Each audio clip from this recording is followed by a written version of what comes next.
प्यारे बच्चों, कैसे हो।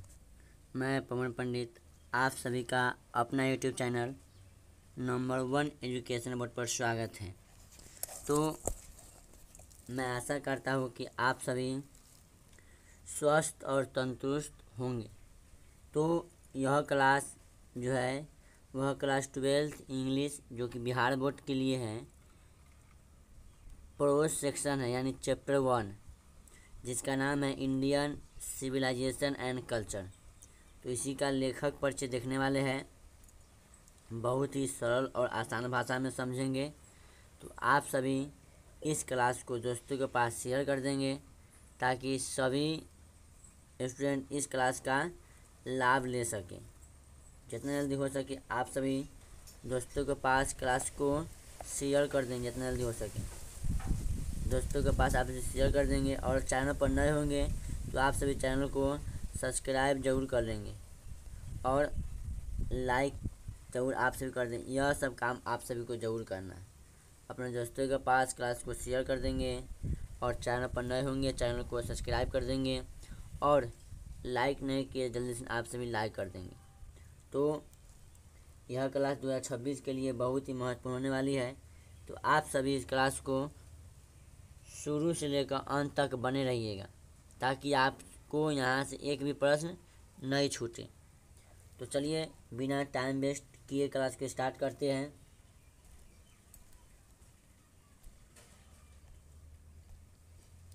तो आज का मोटिवेशन है, अपनी किस्मत खुद ही बनाओ।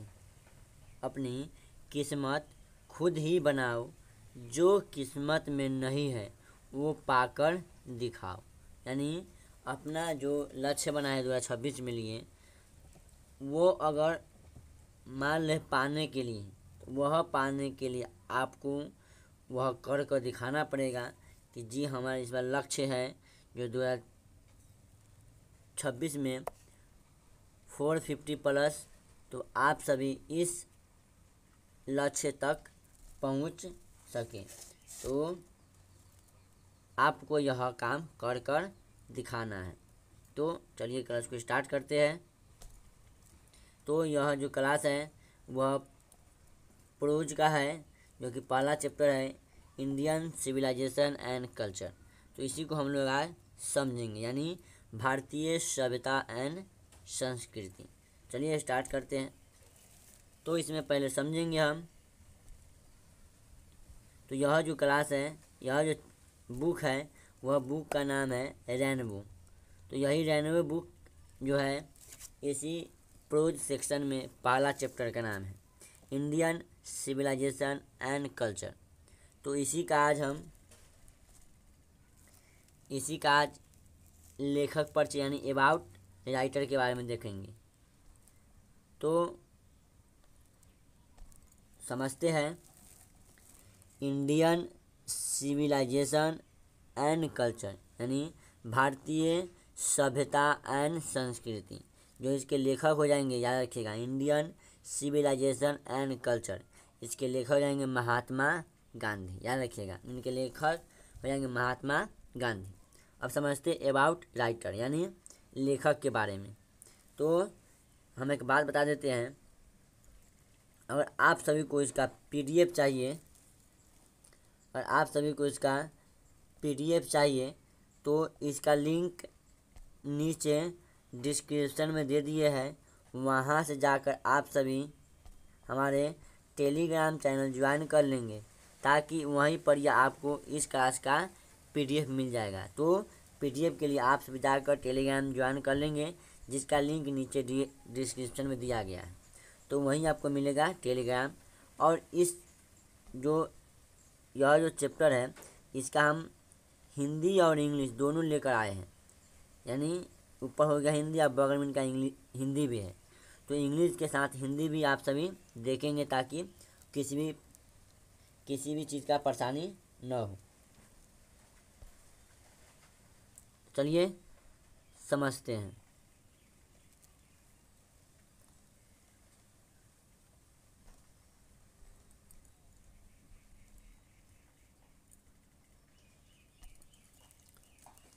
तो समझते अबाउट अबाउट राइटर के बारे में।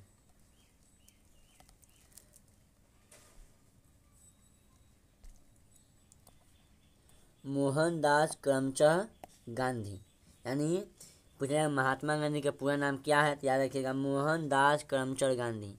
मोहनदास करमचंद गांधी इनका पूरा नाम है।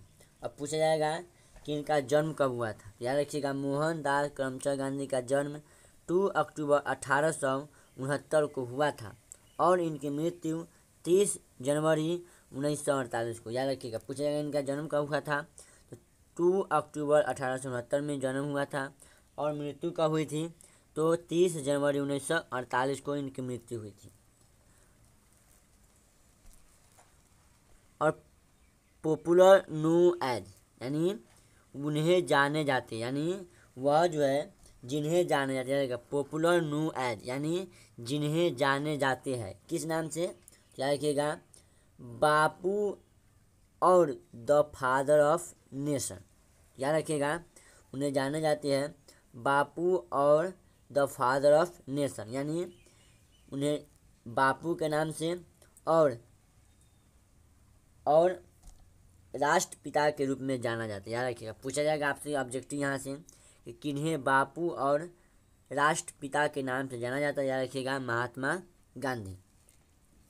आगे है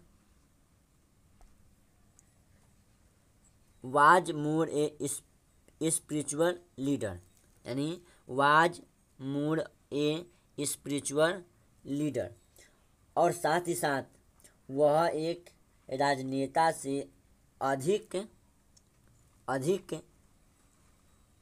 दैन ए पॉलिटिशियन, यानी और साथ ही साथ वह एक राजनेता से अधिक आध्यात्मिकता नेता थे, यानी स्पिरिचुअल लीडर यानी आध्यात्मिकता नेता थे। याद रखिएगा आध्यात्मिकता नेता थे। पूछा जाएगा कि कौन एक राजनेता के रूप में आध्यात्मिकता नेता थे, याद रखिएगा महात्मा गांधी। आगे है ही सक्सेसफुल्ली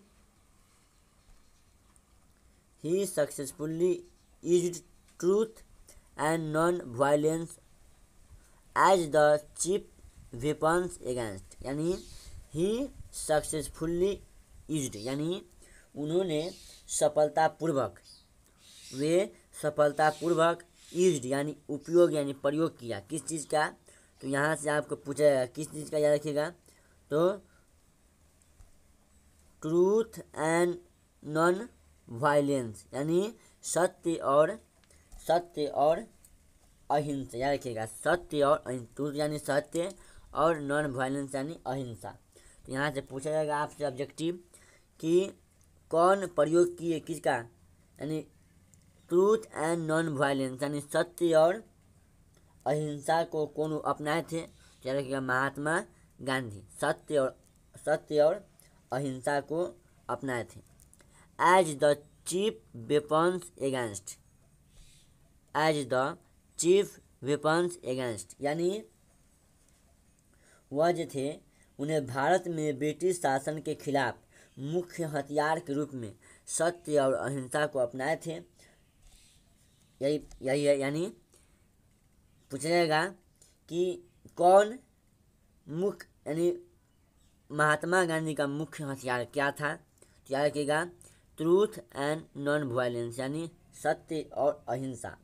यह जो हथियार यह महात्मा गांधी का मुख्य हथियार था। आगे है the British rule in India, यानी और भारत को स्वतंत्र प्राप्त करने में and help Indian gain independence. याद रखिएगा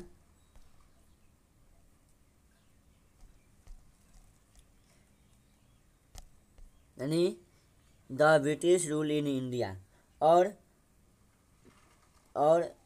भारत को स्वतंत्र प्राप्त करने में मदद किए कौन, महात्मा गांधी। याद रखिएगा the British rule in India and help Indian gain independence from, यानी यह जो महात्मा गांधी थे यह भारत को स्वतंत्र प्राप्त करने में बहुत ही मदद किए। आगे है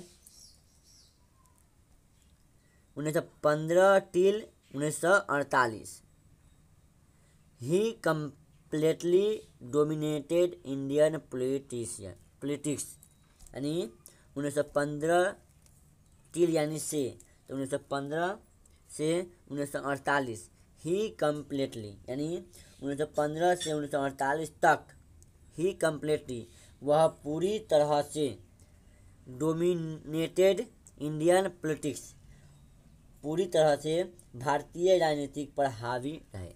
याद रखिएगा, पूछा जाएगा कि महात्मा गांधी कब से कब तक भारतीय राजनीतिक पर हावी रहे। तो याद रखिएगा 1915 से 1948 तक डोमिनेटेड इंडियन पॉलिटिक्स, यानी भारतीय राजनीति पर डोमिनेटर यानी होता है हावी रहे। आगे है ही डाइड एट, यानी उनकी मृत्यु the hands of a fanatic on 30 January 1948, यानी उनकी मृत्यु एक कट्टरपंथी के हाथे हो गई थी। यानी उनकी जो मृत्यु हुई थी एक कट्टरपंथी हाथों हुई थी उनका निधन। वह व्यक्ति का नाम थे नाथूराम गोडसे, यानी महात्मा गांधी जो निधन किए थे उनका नाम थे, याद रखिएगा, नाथूराम गोडसे। तो पूछा जाएगा कि महात्मा गांधी का मृत्यु कब हुआ था, तो याद रखिएगा 30 जनवरी 1948 को। और किसके हाथ से हुआ था, तो एक कट्टरपंथी के हाथों से उनकी मृत्यु हो गया था, जिनका नाम थे, याद रखिएगा, नाथूराम गोडसे। आगे है his autobiography my experiment with truth, यानी याद रखिएगा हिज ऑटोबायोग्राफी यानी उनकी आत्मकथा, ऑटोबायोग्राफी यानी आत्मकथा, याद रखिएगा, ऑटोबायोग्राफी यानी आत्मकथा। तो हिज ऑटोबायोग्राफी यानी उनकी आत्मकथा क्या है, याद रखिएगा। पूछा जाएगा कि महात्मा गांधी का ऑटोबायोग्राफी यानी आत्मकथा क्या है, तो याद रखिएगा माई एक्सपेरिमेंट विथ ट्रूथ, याद रखिएगा माई एक्सपेरिमेंट विथ ट्रूथ, यानी माई एक्सपेरिमेंट विथ ट्रूथ, यानी इनके जो महात्मा गांधी की यह ऑटोबायोग्राफी यानी आत्मकथा थी। तो पूछा जाएगा, यहाँ सब्जेक्ट जरूर मिलेगा आपको कि महात्मा गांधी का ऑटोबायोग्राफी क्या था, याद रखिएगा माई एक्सपेरिमेंट विथ ट्रूथ। आगे है and the numerous articles than he wrote, और कई लेख जो उन्हें, याद रखिएगा, and the numerous articles that he wrote, यानी उन्होंने कई लेख और जो उन्हें, यानी जो लेख लिखे थे वह उन्होंने लिखे थे for young India and the speeches that he delivered on different, याद रखिएगा, and the numerator articles that he road of young India and the speeches that he delivered on different, और जो उन्हें कई लेख जो लिखे थे वह यंग इंडिया के लिए लिखे थे, और जिन भाषा यानी स्पीचेज यानी जिन भाषाओं को उन्हें विभिन्न अवसरों पर दिया उन्हें केवल एक मूल लेख के रूप में प्रकट करते हैं। याद रखिएगा, पूछेगा कि यंग इंडिया के लेखक कौन है, याद रखिएगा Mahatma Gandhi. My experiment with truth के लेखक कौन है, तो महात्मा गांधी। आगे बढ़ते हैं, हम इसका सब हिंदी दे दिए हैं, आप सभी हिंदी देख लीजिएगा। चलिए आगे समझते हैं। आगे है occasions reveal him not only as an original thinker but also as a occasion reveals him not only as an original thinker but also as a, यानी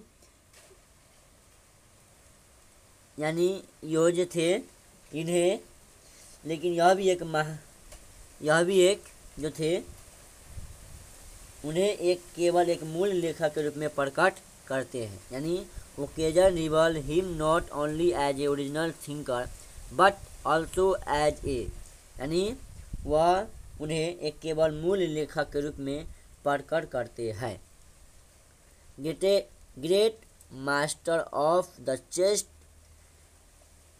idiomatic English in the flowing extract, greatest master of chest, यानी लेकिन यह भी एक महान गुरु के रूप में, याद रखिएगा, लेकिन यह भी एक महान गुरु के रूप में इडियोमैटिक इंग्लिश, यानी याद रखिएगा, इडियोमैटिक यानी होता है मुहावरेदार अंग्रेजी, यानी कि मुहावरेदार अंग्रेजी। तो but also as a greatest master of chaste idiomatic English, यानी लेकिन यह भी एक महान गुरु के रूप में पवित्र और मुहावरेदार अंग्रेजी इन द फ्लोइंग एक्सट्रैक्ट। अब फ्लोइंग यानी होता है निम्नलिखित और एक्सट्रैक्ट यानी होता है निष्कर्ष। तो इन द फ्लोइंग एक्सट्रैक्ट यानी उनके निम्नलिखित निष्कर्ष किसमें है, तो इंडियन सिविलाइजेशन एंड कल्चर, यानी निम्नलिखित निष्कर्ष है इंडियन यानी भारतीय सभ्यता और संस्कृति में, याद रखिएगा। यानी इनका जो निम्नलिखित निष्कर्ष है वह है इंडियन सिविलाइजेशन एंड कल्चर, यानी भारतीय सभ्यता और संस्कृति में। आगे है Gandhi ji talk about the, यानी गांधी जी बात करते हैं, टॉक यानी बात करना, अबाउट यानी बारे में, यानी गांधी जी बात करते हैं। Sound foundation of the Indian civilisation which has successfully, यानी गांधी जी भारतीय सभ्यता को साउंड फाउंडेशन यानी ध्वनि नींव के बारे में बात करते हैं। पूछा जाएगा कि कौन ध्वनि नींव के बारे में बात करते हैं, तो याद रखिएगा गांधी जी। यहाँ सब पूछा जाएगा sound foundation of Indian civilisation which has successfully about, यानी कौन बात करते हैं साउंड यानी ध्वनि नींव के बारे में, तो याद रखिएगा महात्मा गांधी। हो गया, आगे बढ़ते हैं। आगे है withstood the passage of time, जो समय बीतने के साथ, यानी जो withstood the passage of time, जो समय बीतने के साथ। द वेस्ट सिविलाइजेशन विच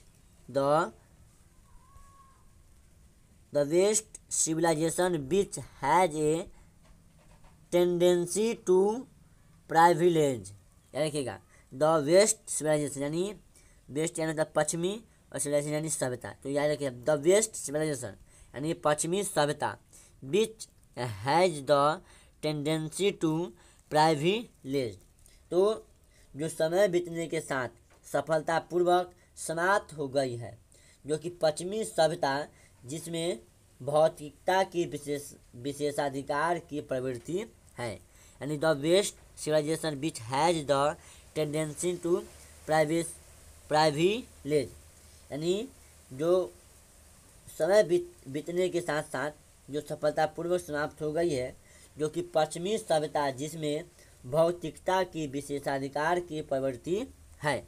आगे है materialistic cannot match the Indian civilization, the elevates the moral bricks, यानी उस भारतीय सभ्यता में मेल नहीं खा सकती है जो नैतिकता को बढ़ाती, यानी जो नैतिकता को बढ़ावा देता है उसमें भारतीय सभ्यता मेल नहीं खा सकती है। तो याद रखिएगा materialistic cannot match the Indian civilization that elevates the moral bricks, यानी जो नैतिकता जो बढ़ावी जाती है उस नैतिकता में हमारा जो यह इंडियन सिविलाइजेशन है यानी भारतीय सभ्यता यह कभी मेल नहीं खा सकती है। तो यह था लेखक के बारे में। तो याद रखिएगा, लेखक के बारे में हम हिंदी में दे दिए हैं। तो अगर आप सभी इसका अगर PDF चाहते हैं, और आप सभी इसका PDF चाहते हैं, तो PDF के लिए आप हमारे टेलीग्राम चैनल ज्वाइन कर लेंगे। टेलीग्राम चैनल, वहाँ आपको इसका PDF मिल जाएगा। तो इसका लिंक हम नीचे डिस्क्रिप्शन में दे दिए हैं, वहाँ से जाकर आप हमारे टेलीग्राम चैनल ज्वाइन कर लेंगे ताकि आपको इसका PDF मिल सके। तो आगे समझते हैं।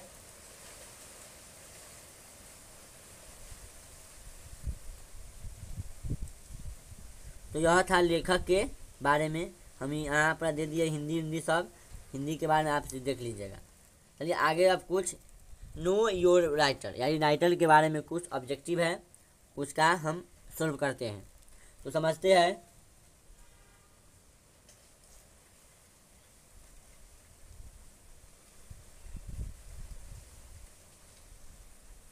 तो पहला सवाल है, Mahatma Gandhi was born on, यानी महात्मा गांधी का जन्म कब हुआ था। याद रखिएगा, महात्मा गांधी का जन्म हुआ था 2 अक्टूबर 1869 ईस्वी। सवाल नंबर सेकेंड है, महात्मा गांधी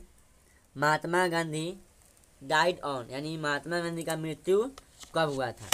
तो महात्मा गांधी की मृत्यु हुआ था, याद रखिएगा, महात्मा गांधी की मृत्यु हुआ था 30 जनवरी 1948 को, यानी 30 जनवरी 1948 को। याद रखिए, किसके हाथे, तो नाथूराम गोडसे ने इनको निधन कर दिया था। सवाल नंबर थर्ड है, he was associated with which journal, यानी सवाल है,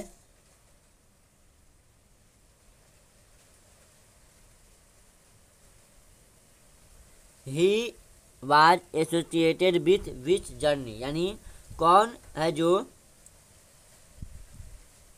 जो इस पत्र को निकाला था, यानी कौन लेखक है जो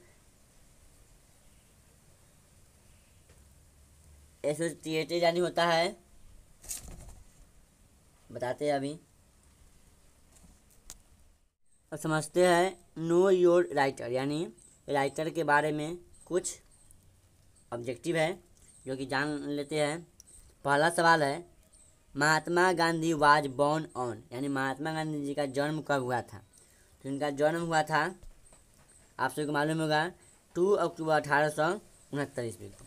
सवाल नंबर सेकेंड है, महात्मा गांधी डाइड ऑन, यानी महात्मा गांधी की मृत्यु कब हुई थी।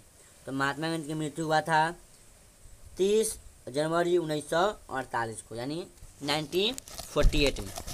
सवाल नंबर थर्ड है, he was associated which journal, he was associated with which journal, यानी वह किस पत्रिका से जुड़े थे। तो हम आपको बताए थे अभी जस्ट पीछे कि वह जुड़े थे यंग इंडिया, यानी यंग इंडिया से जुड़े थे। याद रखिएगा, किस पत्रिका से जुड़े थे, याद रखिएगा, यंग इंडिया से जुड़े थे, यंग इंडिया। तो इसका सही ऑप्शन हो जाएगा ऑप्शन डी, यानी यंग इंडिया। सवाल नंबर फोर्थ है, ही डोमिनेटेड इंडियन पॉलिटिशियन बिटवीन, यानी ही डोमिनेटेड इंडियन पॉलिटिशियन बिटवीन, यानी वह कब से कब तक पूरी तरह से भारतीय राजनीति में हावी रहे। अभी बताए थे डोमिनेटेड यानी हावी होना।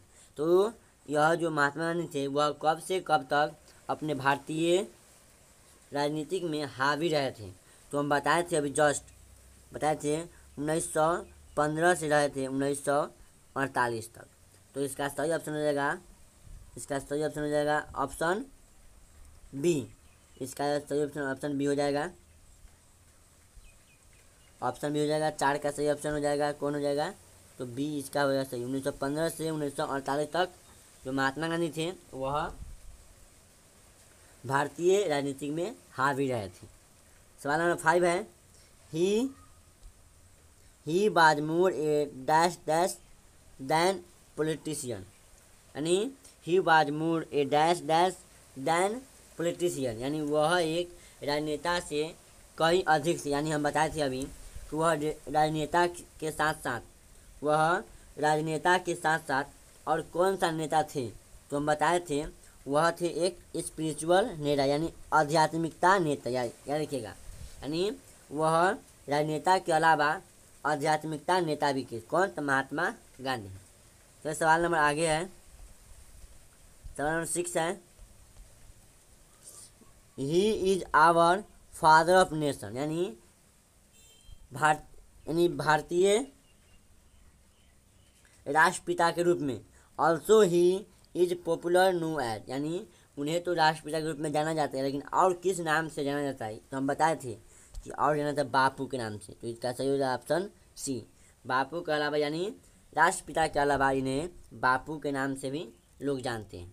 सवाल नंबर 7 है, his main weapons were truth and, तो हम बताए थे अभी कि ये जो Mahatma Gandhi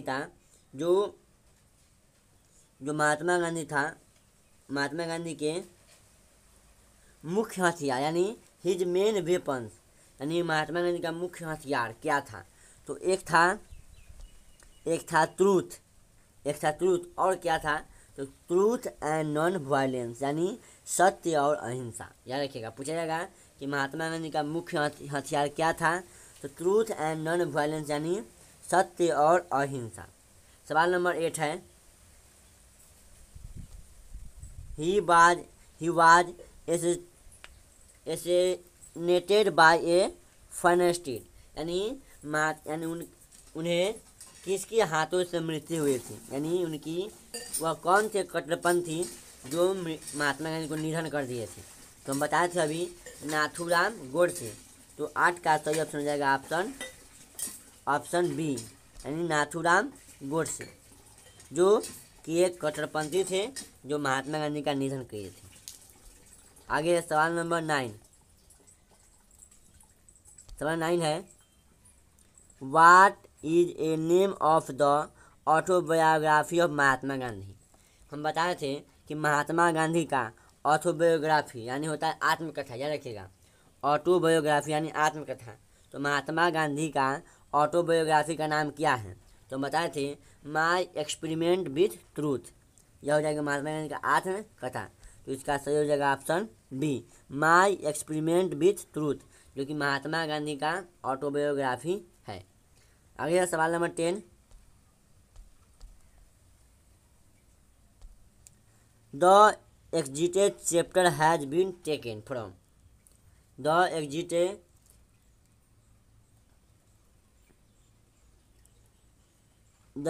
chapter has been taken from, यानी यह जो लिया गया है चैप्टर इंडियन सिविलाइजेशन कल्चर, वह कहाँ से लिया गया था, तो याद रखिएगा वह जो लिया गया था 10 का सही ऑप्शन हो जाएगा, वह लिया गया था माई एक्सपेरिमेंट विथ ट्रूथ से, ये लिया गया था इंडियन सिविलाइजेशन एंड कल्चर। तो याद रखिएगा, पूछा जाएगा the exciting chapter has been taken from, यानी कहाँ से लिया गया था, तो इसका सही option option B, my experiment with truth. आगे सवाल है, सवाल 11 है, in this chapter he compared Indian civilisation to the, यानी यह जो चैप्टर है इंडियन सिविलाइजेशन एंड कल्चर, यह और किस सभ्यता से कंपेयर यानी तुलना करते हैं। रखेगा, कंपेयर यानी तुलना होता है, कंपेयर यानी तुलना होता है, यानी यह जो इंडियन सिविलाइजेशन है और किस सभ्यता से तुलना करती है, तो हम बताए थे पश्चिमी सभ्यता यानी वेस्ट सिविलाइजेशन। तो इसका सही हो जाएगा ऑप्शन सी, वेस्टर्न सिविलाइजेशन और इंडियन सिविलाइजेशन, इन दोनों के बीच में तुलना किया गया है। अगला सवाल है, लास्ट सवाल है, what is the theme of the chapter Indian civilisation and culture, यानी यह जो चैप्टर है इंडियन सिविलाइजेशन एंड कल्चर, इसका थीम यानी होता है मुख्य यानी विषय वस्तु, विषय वस्तु, यानी इस चैप्टर का विषय वस्तु क्या है, यानी इंडियन सिविलाइजेशन कल्चर का विषय वस्तु क्या है। तो इसमें क्या यही कहा गया है कि Indian civilisation and western civilisation, यानी ये दोनों में तुलना किया गया है। तो इसका सही जाएगा ऑप्शन बी, यानी कंपेरिजन बिटवीन टू सिविलाइजेशन, यानी कंपेरिजन किया गया है टू सिविलाइजेशन का, जो कि पहला हो जाएगा इंडियन सिविलाइजेशन, दूसरा वेस्टर्न सिविलाइजेशन।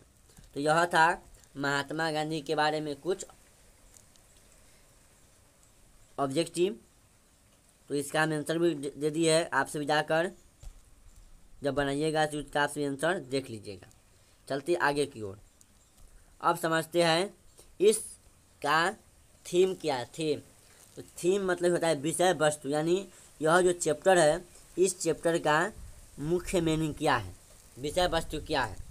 तो समझते हैं, it's an easy where Mahatma Gandhi has compared Indian civilisation to the western civilisation.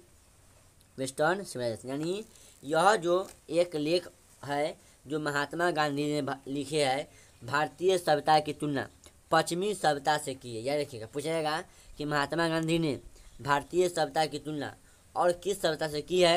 याद रखिएगा, भारतीय सभ्यता की तुलना महात्मा गांधी ने वेस्टर्न सिविलाइजेशन यानी पश्चिमी सभ्यता से तुलना की है। कौन? तो महात्मा गांधी। आगे है and found both are good in their own spheres but our is the best, and found both are good in their own spheres but ours in the best, यानी और एंड यानी और फाउंड यानी पाया। याद रखिएगा, फाउंड यानी होता है पाया। तो और पाया कि but the good in the on spare but our is the best, यानी और वे पाया कि दोनों सभ्यता में सब अपनी जगह, यानी दोनों सभ्यता में सब सभ्यता अपनी जगह पर है, लेकिन ऐसा देखा जाता है कि जो हमारी सभ्यता है वह सबसे बेस्ट है। याद रखिएगा, पूछेगा कि सबसे बेस्ट सभ्यता कौन है। याद रखिएगा, आप हमारी सभ्यता यानी इंडियन सिविलाइजेशन किसके तुलना में, तो वेस्टर्न सिविलाइजेशन यानी पश्चिमी सभ्यता की तुलना में यह देखा जाता है कि हमारी जो सभ्यता है वह सबसे अच्छी मानी जाती है। तो यहाँ था यह थीम, विषय वस्तु यानी लेखक यह चैप्टर के विषय वस्तु था।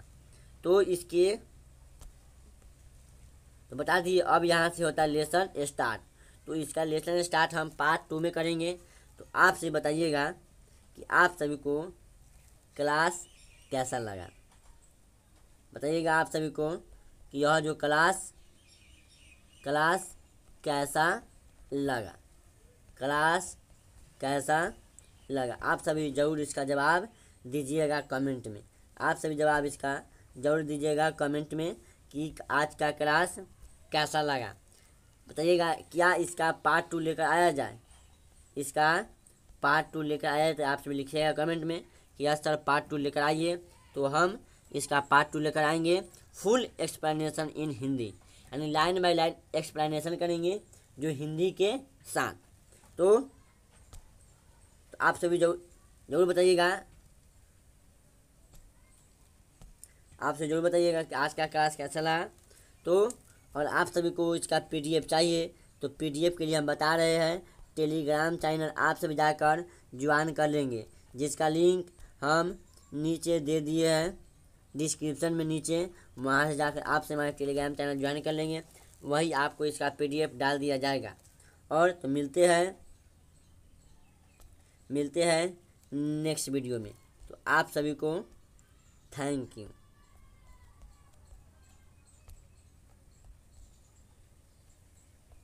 मिलते हैं नेक्स्ट वीडियो में। तो आप सभी को थैंक यू। आप सभी बताइएगा आज का क्लास कैसा लगा।